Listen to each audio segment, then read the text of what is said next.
이 시간 말씀은 마태복음 12장 46절서부터 50절입니다. 마태복음 12장 46절서부터 50절을 제가 개역 한글 성경으로 읽어 드리겠습니다.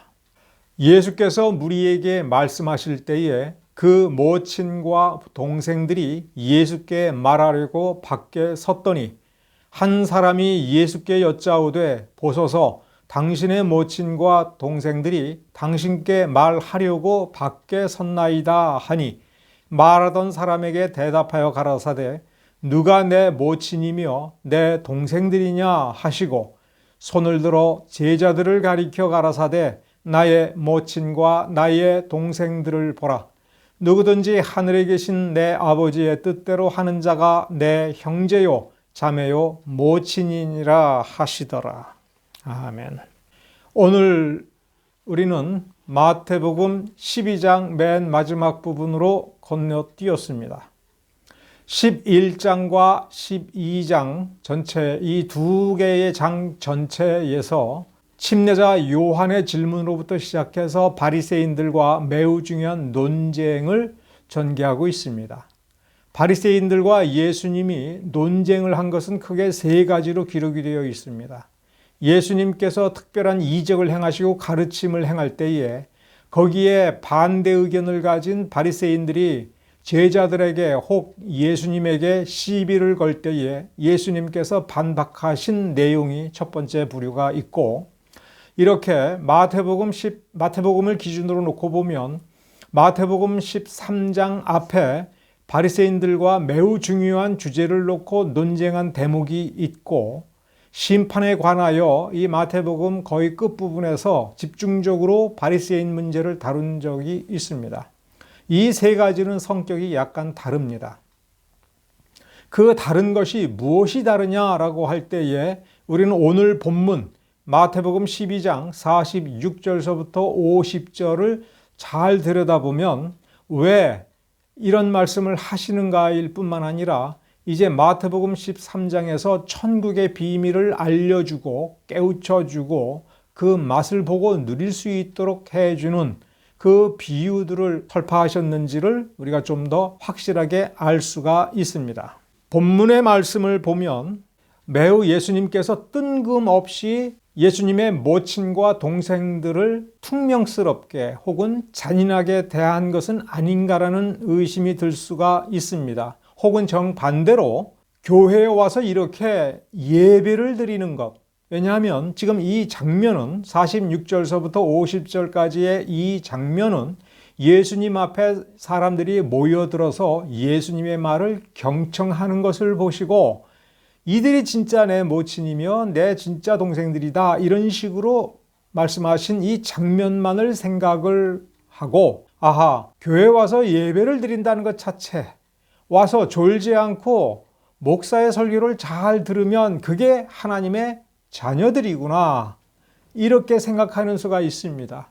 심지어 우리가 전도를 할 때 예수를 믿기로 하고 나는 예수께서 나를 대신하여 십자가에 달려 돌아가셨다는 것을 믿습니다 라고 하는 것을 공공연하게 인정하고 다른 사람들 앞에 고백하면 당신은 구원받았고 하나님의 자녀라는 사실을 이제 확신해도 됩니다. 이렇게 확신을 가르치는 그것을 생각을 해보면 교회에 출석해서 빠짐없이 출석해서 예배를 드리면 그것이 곧 하나님의 자녀다라고 하는 확실한 증거요. 자녀가 되는 방법이라고 생각할 수가 있는 것입니다.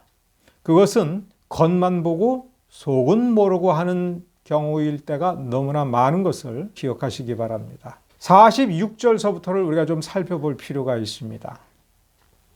모친과 동생들이 예수께 말하려고 밖에 섰더니라고 할 때에 이때 예수님은 무엇을 하고 계셨는가라고 하는 것을 그 앞에서 지적을 해 놓았습니다.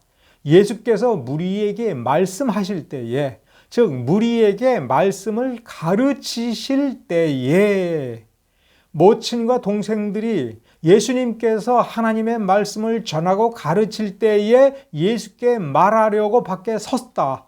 그러면서 어떤 사람이 와서 예수님의 말을 중간에서 끊고 지금 당신의 모친과 동생들이 당신께 말하려고 밖에 섰나이다 라고 말하는 진짜 의도가 무엇인가라고 하는 것을 잘 보셔야 됩니다.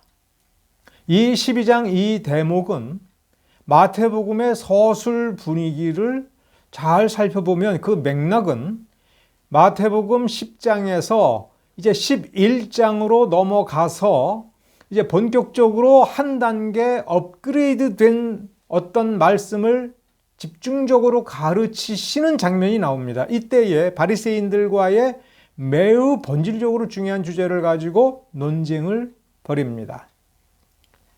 우리가 마태복음 11장 1절서부터 5절을 잠깐 상기해 보겠습니다.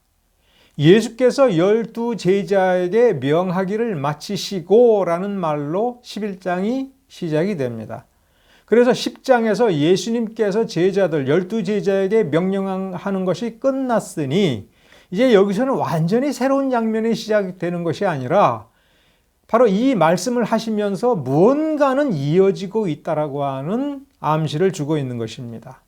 그러면서 이 12 제자와 똑같이 예수님도 여러 동네에서 가르치시고 전도하시면서 다니시기 시작했다라고 하는 뜻입니다. 그러니까 제자들 12은 각각 어떤 장소로 보내시고 예수님께서도 자신이 스스로 해야겠다라고 하는 사명을 감당하기 위하는데 그것이 곧 전도 사역이고 말씀을 가르치시는 것입니다.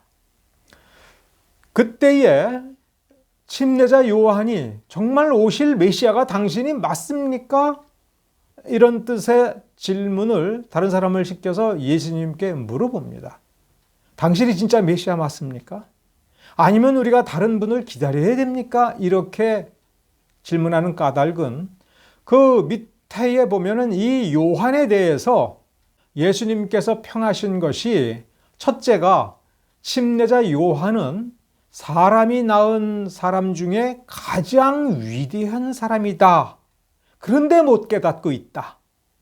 그 못 깨닫는 것이 왜 그러느냐라고 할 때 마태복음 11장 13절에서 그러니까 이 문맥이 계속 이어지는 겁니다. 그 문맥을 놓치면 안 돼요. 마태복음 11장 1절서부터 혹은 그 마태복음 4장서부터 이어지는 문맥에서 이제 매우 중요한 것이 침례자 요한은 왜 예수님을 이해하지 못하는가를 우리가 이해해야 된다는 겁니다. 그러면서 예수님께서는 우리가 무심코 지나가기 쉬운 그러나 매우 중요한 어떤 말씀을 하십니다. 모든 선지자와 및 율법에 예언한 것이 요한까지니. 어떤 표현이 매우 중요한 거냐면 율법에 예언한 것.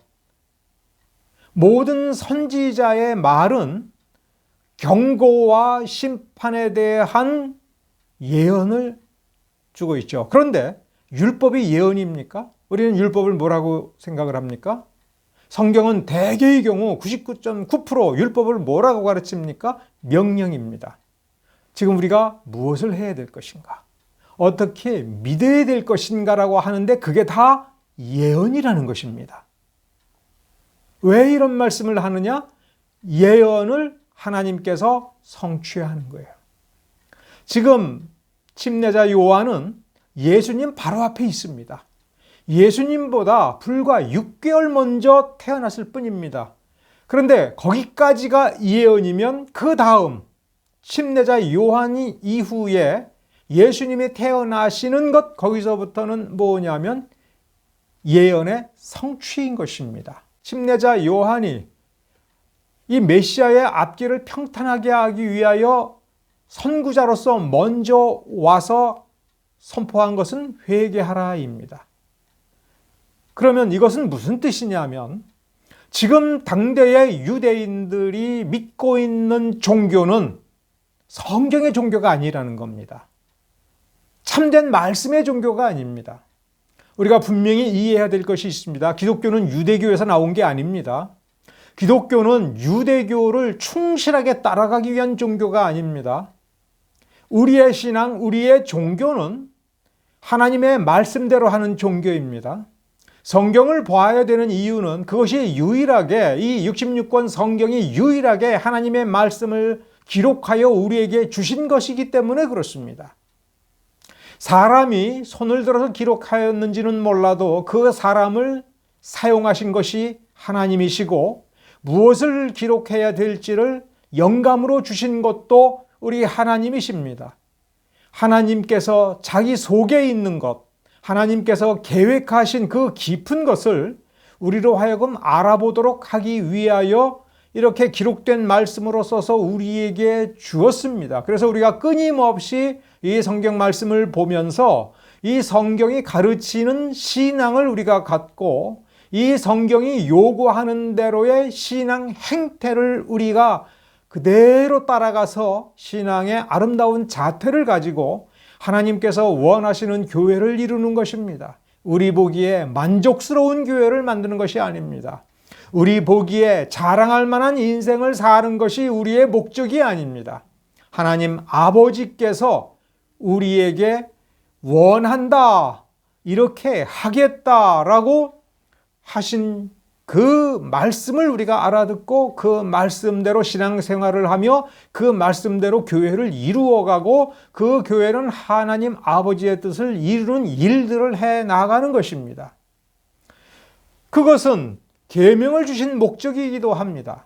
계명대로 하라라고 할 때에 그 계명은 그때 주어지는 명령일 뿐만 아니라 예언인 것입니다. 메시아가 이런 교회를 세우기를 원하니, 하나님이 메시아를 통해서 이런 일을 하기를 원하니 너희들은 이런 일을 해야 되는데 그걸 어떻게 훈련하느냐?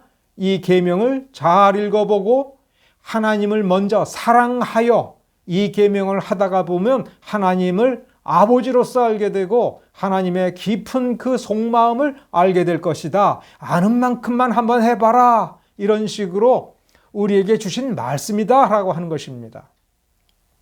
그런데 예수님 당대에 그 전에 수백 년 동안 소위 바리새인 사두개인이라 하는 이들은 이 하나님의 말씀을 자기의 뜻대로 해석을 하고 자기 뜻대로의 종교를 만들었습니다. 그것이 오늘날 사람들이 많이 착각을 하는 유대교입니다. 유대교는 기독교의 출발점도 아니고 유대교로부터 우리가 본질적으로 중요한 그 어떤 것도 받은 바가 없습니다. 우리는 누구에게서부터 받았습니까? 예수님에게서부터 받았습니다. 예수님은 자기 뜻대로 말씀을 하셨습니까? 아닙니다. 하나님 아버지의 그 속마음을 알고 그 계획하심을 알고 그 뜻대로 행하신 분입니다. 하나라도 단 하나라도 단 한마디라도 하나님 아버지의 뜻에서 어긋나서 자기 뜻대로 하신 것이 없는 것이 우리 주님이십니다. 또한 하나님 아버지를 사랑하였기 때문에 그 말씀을 기쁨으로 이루어 주시기 위하여 십자가를 짊어지시고 고통 중에 죽임을 기꺼이 받아주신 것이고, 우리 죄를 짊어지셨으나 우리를 향하여 단 한마디도 원망을 하지 아니하였고 하나님을 향하여 원망하지 않았습니다. 너무너무 고통스러워서 비명은 지르셨겠지요. 왜냐하면 그 인성은 그 죄를 고통으로 감당해야 되기 때문에 예수님의 인성은 그 고통을 고스란히 느끼고 그 고통 중에 말할 수 없이 커다란 탄식과 비명을 지르셨던 것이지요. 우리는 그 예수님의 가르침대로 하는 종교인 것입니다. 예수님께서 공생의 사역을 3년 반 동안 행할 때에 얼마나 치열하게 이 유대인들의 그 잘못된 종교를 말씀 앞으로 바로 세우려고 얼마나 치열하게 논쟁을 하시고 열심히 가르치시고 자신의 말이 옳다라고 하는 것을 유대인들이 알아볼 수 있도록 온갖 기적을 다 행하셨습니다.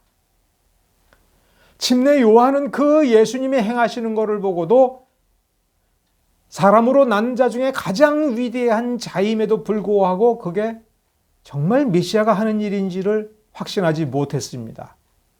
그랬을 때 예수님께서는 소경이 보며 안진뱅이가 걸으며 문둥이가 깨끗함을 받으며 귀머거리가 들으며 죽은 자가 살아나며 가난한 자에게 복음이 전파된다라고 하는 구약의 말씀을 지적을 해주면서 이 말씀이 지금 성취되고 있지 아니하는가, 이것이야말로 진짜 메시아가 하는 것이다.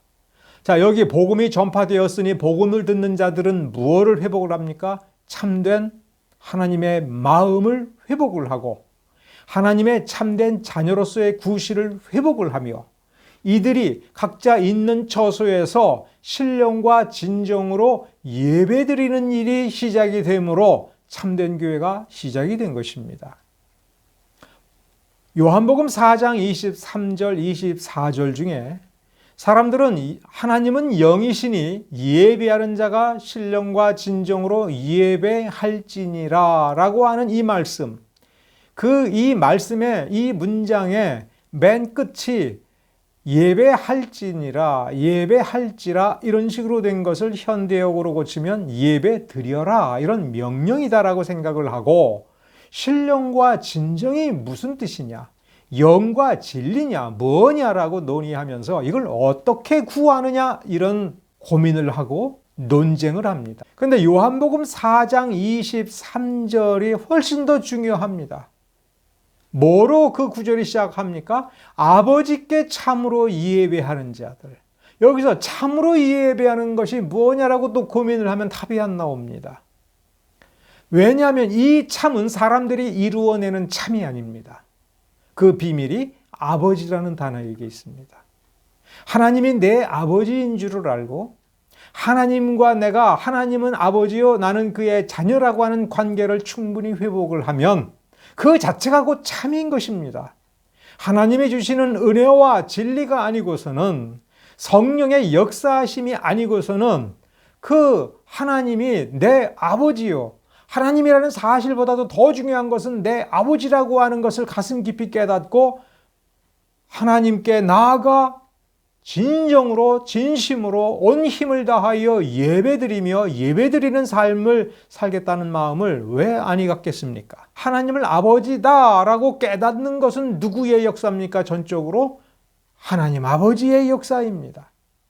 하나님께서 자비를 베풀 자에게 자비를 베풀고 하나님께서 은혜를 베풀 자에게 은혜를 베푸신다는 말을 내게 없는 것, 내게 결핍된 것, 내게 돈이 없는 것, 이런 것을 하나님께서 주시는 거다 이렇게만 생각하는 사람은 그렇게만 아는 것입니다. 그러나 하나님께서 궁극적으로 최고의 자비, 최고의 은혜를 베풀 때에는 이 모든 것을 왜 주시는가를 궁금해하고 결국은 말씀을 통해서, 성경을 통해서 무엇을 깨닫는 거냐면 하나님은 내 아버지시구나. 나를 자녀 삼으셨구나. 내 꼴이 이래도, 내가 이렇게 죄를 많이 지어도, 내가 이렇게 불효를 많이 해도 하나님은 나를 놓지 아니하시는 거구나. 왜냐하면 아버지시니까. 하나님이 내게 은혜를 베푸실 때 아버지시니까 아버지로서 아버지에게서부터 넘쳐나오는 은혜를 주신 거구나 라고 하는 것을 깨닫게 되고, 그 다음에 이제 고민하게 되죠.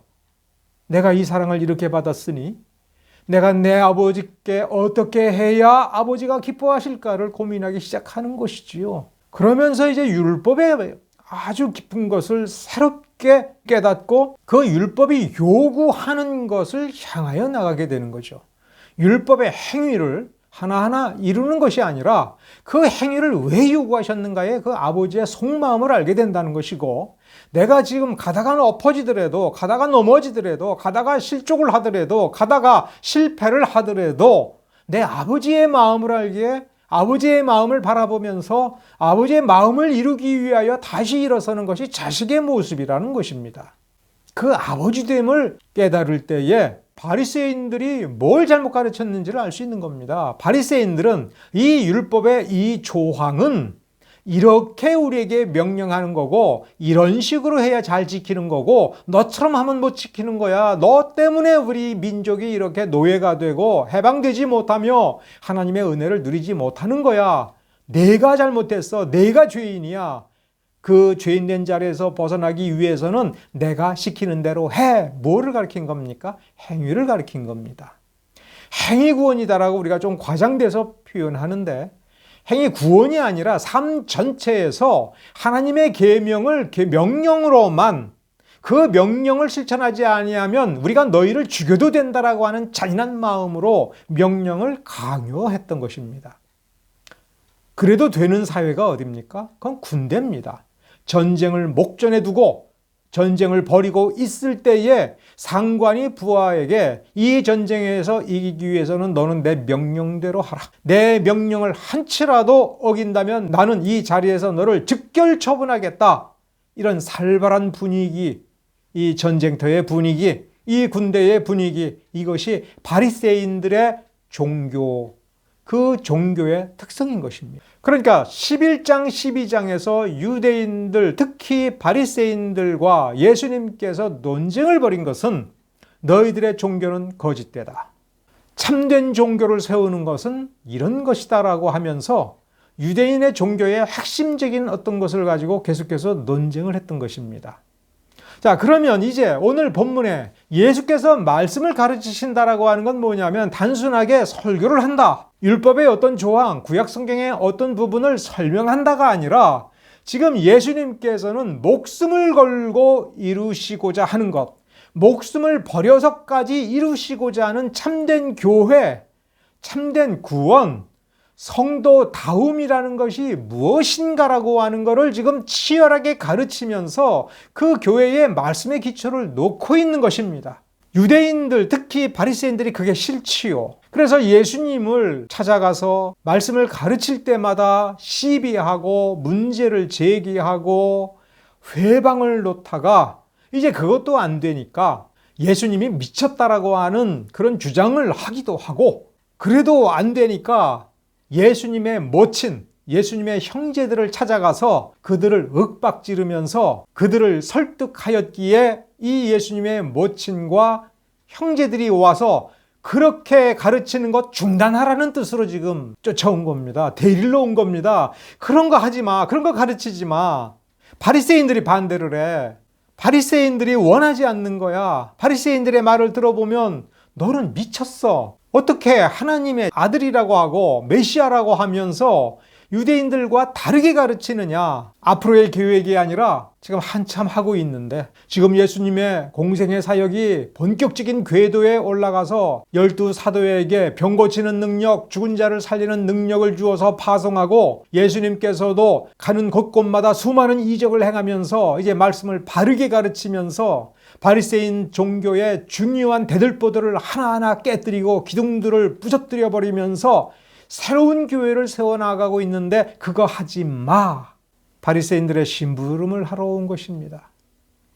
이미 예수님께서 모친과 형제들이 예수님을 찾아와서 보니 사람들이 너무 많아서 저쪽 멀리 문간에 서가지고 예수님을 사실은 부르는 겁니다. 그러니까 누군가가 그거를 보고 또 예수님을 위한답시고 예수님의 모친과 형제들을 위한답시고 예수의 가족을 자기가 안다라고 하는 어떤 으쓱거리는 마음이 생겨서 그랬는지 예수님의 말을 가로막은 겁니다. 지금 그런 말씀을 하실 때가 아닙니다. 지금 모친과 형제들이 와서 기다리고 있으니 빨리 가십시오. 지금 이런 식의 메시지를 준 것입니다. 그러니 예수님이 화가 났죠. 지금 뭘 막은 겁니까? 예수님의 뜻을 막은 것이 아니라 하나님, 전능하신 하나님의 뜻을 막은 것입니다. 그러면서 그 자리에서 누가 내 모친이며 누가 내 형제인가? 누가 내 진짜 모친이며 내 진짜 형제인가? 이것을 그 회중에게 선언하신 것입니다. 그러면서 하시는 말씀이 하늘 아버지의 뜻대로 행하는 자, 그가 내 진짜 모친이며 내 진짜 동생들이다.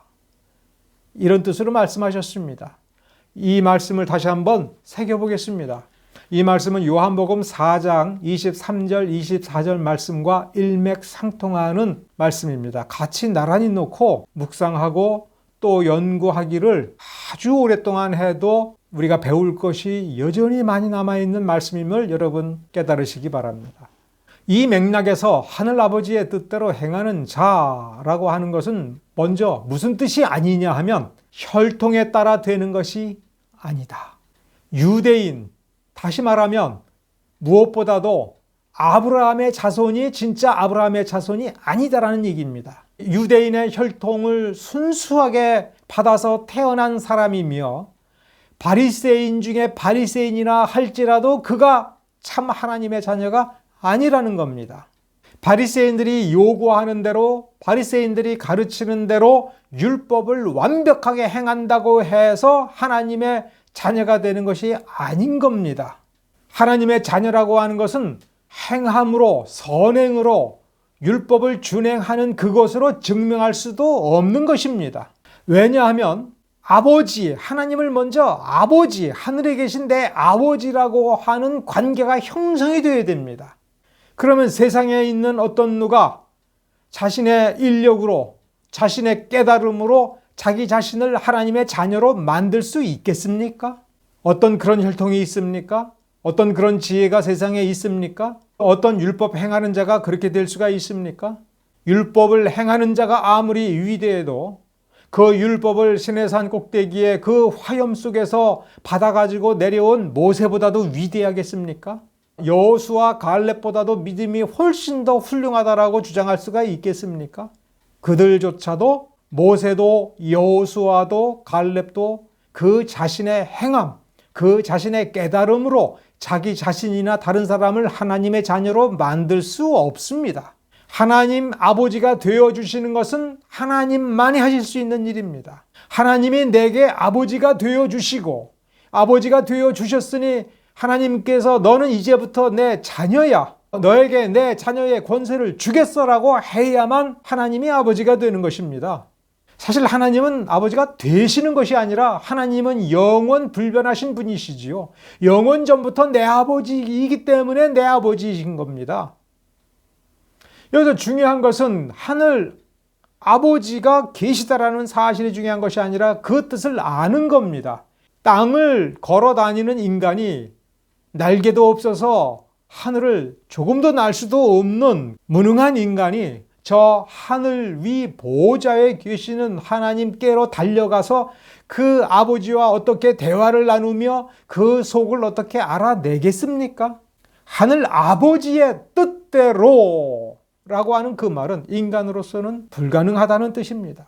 하나님께서 하늘에서 우리에게 은혜를 베풀어 주시고 하나님께서 하늘에서 이 땅에 내려오시되 전능자로서 내려오는 것이 아니라 아버지로서 내려오셔서 우리를 감싸 안아주시고 우리를 고쳐주시고 우리의 눈을 열어주어서 정말 그 하나님인 내 아버지라고 하는 사실을 깊이 깨닫고 내 가슴 속에서도 하나님을 아는 총명이 자라나서 하나님의 그 속 마음을 들여다보고 알고 우리 아버지는 이것을 원하신다라고 하는데 그게 맞을 수 있는 인간이 세상에 어디에 있겠습니까? 하나님만이 그것을 해낼 수가 있는 것입니다. 지금 이 무리 특히 제자들을 가리켜서 이들이 내 모친이며 내 진짜 형제라고 말씀하신 까닭을 공간복음의 이 문맥에서 우리는 다시 한번 생각해 봐야 됩니다. 이들은 누굽니까? 바리새인들의 무수한 반대에도 불구하고 바리새인들의 협박에도 불구하고 저 예수님의 모친과 형제들은 바리새인들이 무서워서 그 말에 속아서 혹은 그 말에 떨면서 와서 이제 그런 말은 그만하라고, 사람들이 당신 미쳤다고 그렇게 얘기한다고, 이게 우리가 무슨 망신이냐고, 제발 그만두고 우리에게 돌아오라고, 우리 집에 가자고, 가서 목소리나 하자고 하고 있는데 이 제자들이나 여기에 있는 사람들은 바리새인들의 반대를 모르겠습니까? 회방을 모르겠습니까? 살기등등한 그 분위기를 모르겠습니까? 죽든지 살든지 여기에서 우리 주님의 말씀을 듣고 우리의 믿음을 회복하여 참된 믿음을 가지며 참된 삶을 살아가면서 하나님을 영화롭게 하는 그 뜻을 이루자라고 하는 그 말씀을 배워가고 이루어가는 사람들이야말로 참된 하나님의 자녀라는 뜻입니다. 하나님의 말씀을 들으면서 내가 누구인지를 아는 그것이 참된 자존감임을 여러분 기억하시기 바랍니다. 내가 내 자신을 성찰하면서 내가 보잘것없는 사람이다 이렇게 생각하지 말자, 나는 귀한 사람이다 이렇게 생각하자라고 해서 진짜 자존감이 생기는 것이 아닙니다. 내가 진짜 누구인가를 아는 겁니다. 내가 이렇게 하나님의 말씀을 듣고 하나님의 말씀을 믿음으로 받아들이며 내가 예배에 출석하여 이 말씀, 이 예배를 통하여 하늘에 계신 내 아버지께 예배드리는 나는 누구인가? 하나님 아버지께서 나를 자녀로 받아 주셨다. 하나님께서 먼저 내 아버지가 되어 주시고 그리고 나를 자녀로 받아 주신 나는 누구인가? 그 나는 누구인가를 생각을 한 뒤에 그럼 나는 어떻게 살았는가를 생각할 수 있어요. 내가 어떻게 살아왔는가? 지금 내가 무엇을 해내고 있는가? 지금 내가 사는 형편이 무엇인가를 생각할 때에 우리는 비참해질 수 있습니다. 우리는 실패했구나라고 생각할 수 있습니다. 그러나 그때 반드시 생각해야 될 것이 있습니다. 하늘에 전능하신 하나님이 내 아버지라고 하는 사실.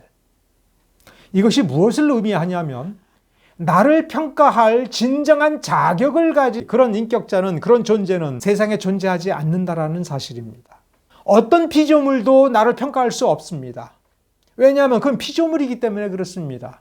나에게 사람다운 사람으로서 나의 존재에 의미를 부여한 것은 창조자, 전능자, 그런데 내 아버지인 겁니다. 아버지만이 나를 평가할 수 있습니다. 세상이 나를 손가락질을 해도 그 아버지가 아니야, 나는 이 아이를 사랑해. 이 한마디에 그 어떤 평가도 견뎌내거나 이길 수 없습니다. 그렇죠? 누가 나를 실패자로 규정하더라도 하나님 아버지께서 그 무엇보다도 온 세상과도 바꿀 수 없는 나의 소중한 아들이야. 나의 소중한 딸이야. 이렇게 인정하는 순간 나를 실패자라고 손가락질하는 그 손가락이 어떻게 되겠습니까? 전능자가 내 자식이야. 만왕의 왕이 가장 귀중한 내 자식이야. 얼마짜리인지 볼까? 이 세상, 이 우주 만물을 창조하신 창조자를 십자가에 못 박아 죽여서까지 이루 말할 수 없는 십자가의 고통을 짊어지고 고통 속에 죽도록 내버려 두고 허락하면서까지도 저 불구덩이 속에서, 저 지옥 속에서 끄집어내야만 하는 나의 자녀야 라고 하는 것이 객관적 사실입니다. 그런데 누가 감히 나를 싸구려라고 말할 수 있겠습니까? 이 한 100년 살면서 내가 10번을 실패를 하고 100번을 실패를 한들 나를 실패자라고 말할 수 있겠습니까? 창조주보다도 더 귀한 존재입니다. 메시아보다도 더 귀한 존재입니다. 그 메시아의 몸된 교회를 이루며 그 머리이신 예수 그리스도께서 나를 자기 몸처럼 사랑하시고 나를 위해서 죽어주신 겁니다. 예수 그리스도는 어제나 오늘이나 영원토록 동일하다. 이런 말씀을 사도의 입을 통해서 선언하셨습니다. 예수 그리스도는 메시아인데 어제나 오늘이나 영원토록 동일하다라고 하는 것은 그 몸된 교회, 그 교회를 구성한 나를 그렇게 영원토록 변함없이 사랑한다라고 하는 것입니다. 그 사랑으로 나를 평가해야죠. 전능자, 영원한 심판자가 그 사랑으로 나를 평가하고 심판하시겠다고 하는데 내게 있는 모든 흠을 채워주시고 고쳐주시고 온전케 하여 하나님 앞에 세우시겠다라고 한다면 나에 대한 평가는 내가 완성된 뒤에 내려야 되겠지요. 그 완성된 나 자신을 바라보는 것은 누구의 시각입니까? 하나님의 시각입니다. 그런데 세상에 그 무엇을 기준으로 삼아서 나를 평가하겠다는 것입니까? 세상 만물의 그 어떤 것으로 어떤 누가 그 무슨 권력으로 나를 평가하겠다는 것입니까? 지금 예수님께서는 그런 의문을, 그런 생각, 그런 기준을 가지고 이 제자들을 상대하고 있습니다. 우리는 본문을 좀 더 자세히 묵상을 해야 됩니다. 내가 믿으니까 이렇게 되어 있지 않습니다. 그렇죠? 내가 예수 그리스도를 나의 구세주라고 고백하니까 이렇게 되어 있지 않죠? 하늘 아버지의 뜻대로 행하는 자. 그러니까 하늘 아버지가 계시다. 전능자는 내 아버지다라고 하는 그 사실을 아는 거로 끝나지 않습니다. 그 사실만 가지고는 부족합니다. 그런 관계가 성립이 되어야 됩니다. 아버지와 자녀의 의사소통 관계, 주고받음이 이루어져야 됩니다. 그리고 이 땅에 있는 우리 자신은 그 하나님 아버지가 내 아버지다라고 하는 사실을 인정할 뿐만 아니라 그 속마음을 알고 행하는 자가 되어야 됩니다. 가만히 누워 있다가도 우리 아버지가 지금 이런 거 원하는 거 아닌데 이거 해야지. 이건 아버지가 기뻐하실 거야 라고 기꺼이 정확하게 말을 할 줄을 알아야 됩니다. 그래서 우리는 성경을 열심히 봐야 되는 겁니다. 내가 하나님의 자녀다운 자녀가 되기 위해서는 하나님의 뜻을 알고 그 뜻대로 알아서 행할 줄 아는 자, 그러니까 우리의 진정한 자존감은 내가 하나님의 사랑을 입었다가 아니라 입은 내가 입어내는 하나님을 사랑하고 그래서 하나님의 뜻을 깊이 알면서 이제는 누가 시키지 않아도 하나님의 뜻대로 행할 줄 아는 내가 이만큼 성숙했구나라고 하는 것이 진짜 우리가 스스로 판단할 수 있는 자존감입니다. 이것이 가장 건강한 자존감입니다. 교회는 어떤 사람들의 모임입니까? 헌법으로 다스려지고 종교법으로 다스려지는 사람들이 아닙니다. 규칙으로 다스려지는 사람들의 모임이 아닙니다. 서로의 눈을 쳐다보고 서로의 마음을 들여다보았을 때 내 아버지를 사랑하는 그 마음이 우리 서로 통하는구나. 우리 같이 이렇게 사랑하면 되겠구나. 이렇게 우리가 힘을 합하고 마음을 합하여 우리 하나님을 사랑하면 하나님의 나라가 이렇게 이루어지고 그토록 원하신 하나님의 교회가 이렇게 성숙되어 가겠구나, 힘있게 되겠구나라고 하는 것을 확신하고 올바로 알 수 있는 사람이 되는 것입니다. 우리는 우리 자신을 돌이켜서 하나님의 뜻대로 행하는 자라고 할 때에 그러면 우리 속에 하나님의 뜻대로 행하기 위해서 내가 지금 무엇을 해야 되지? 우리가 어떻게 살아야 되지? 라고 할 때 모르겠네? 이렇게 답이 나오면 안 됩니다. 적어도 우리는 그래, 이런 걸 해야 되는 거야. 그래서 나는 이 교회에 있는 거야. 그래서 나는 이 사람들을 만나고 있는 거야. 이렇게 만나서 바로 우리의 이 문제를 고쳐서 이렇게 해서 우리가 완성되어질 때에 하나님은 지금 내게 원하는 것이 이루어지고 있고 우리에게 원하는 것이 이루어지는 거야 라고 우리는 생각할 줄을 알아야 됩니다.